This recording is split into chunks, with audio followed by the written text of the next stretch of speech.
सुमी में बमबारी के बाद छात्र बंकर में गए। बिजली और खाने पीने का सामान न होने से लोगों को की बड़ी मुश्किलें।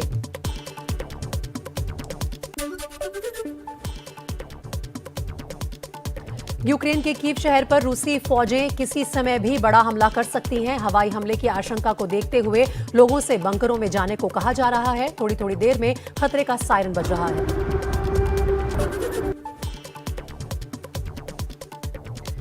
कीव खार्किव के बाद अब निशाने पर चेरनिहिव पर रूसी मिसाइलों से लगातार हमले हो रहे हैं, जिसमें शहर की इमारतों को भारी नुकसान हो रहा है।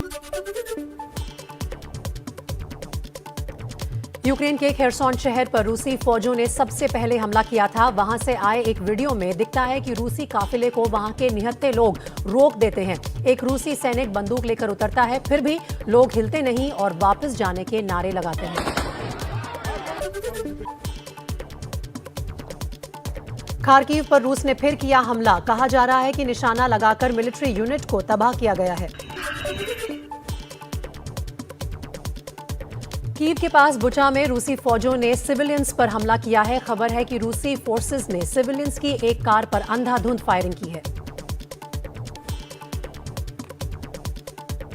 रूस यूक्रेन के अलग अलग शहरों पर लगातार मिसाइलों से हमला कर रहा है। चेरनिहिव में बमबारी की तस्वीर सामने आई है। रोमानिया के रास्ते यूक्रेन से भारतीयों को लेकर दिल्ली पहुंची स्पेशल फ्लाइट। केंद्रीय राज्य मंत्री सुभाष सरकार छात्रों से मिले।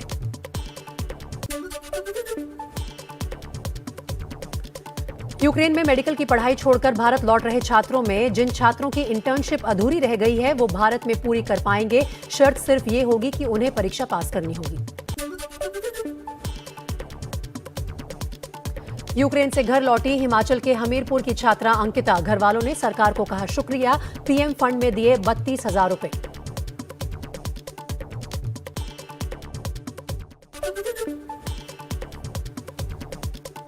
उत्तर प्रदेश में 7वें चरण के चुनाव के लिए आज थमेगा प्रचार। 3 सीटों पर शाम 4 बजे तो बाकी की 51 सीटों पर शाम 6 बजे थम जाएगा प्रचार।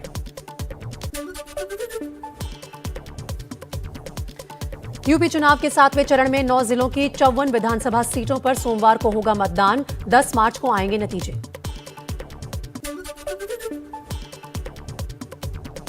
पीएम मोदी के वाराणसी दौरे का आज दूसरा दिन। खजूरी गांव में करेंगे जनसभा।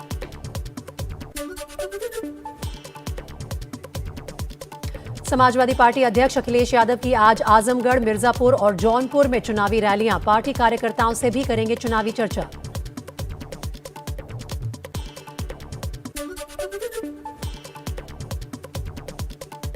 मणिपुर विधानसभा चुनाव के दूसरे चरण के तहत आज मतदान। कड़ी सुरक्षा के बीच 6 जिलों की 22 सीटों के लिए वोटिंग।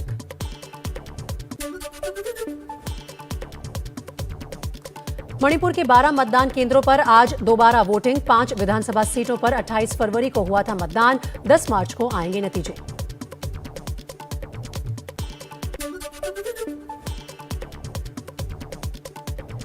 यूपी के भदोही में योगी आदित्यनाथ की रैली। अखिलेश यादव पर साधा निशाना। यूपी में बीजेपी की जीत का दावा किया। पेंशन की राशि समाजवादी पार्टी की सरकार ने रोक दिया था और हमारा प्रयास है अगले 5 साल के अंदर इस राशि को 12,000 से बढ़ाकर के 18,000 रुपए सालाना मिलनी चाहिए।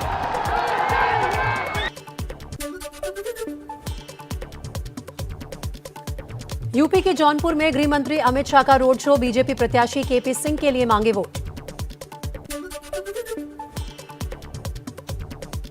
चुनाव प्रचार के आखिरी दिन अखिलेश यादव ने वाराणसी में कल भैरव मंदिर में दर्शन किए।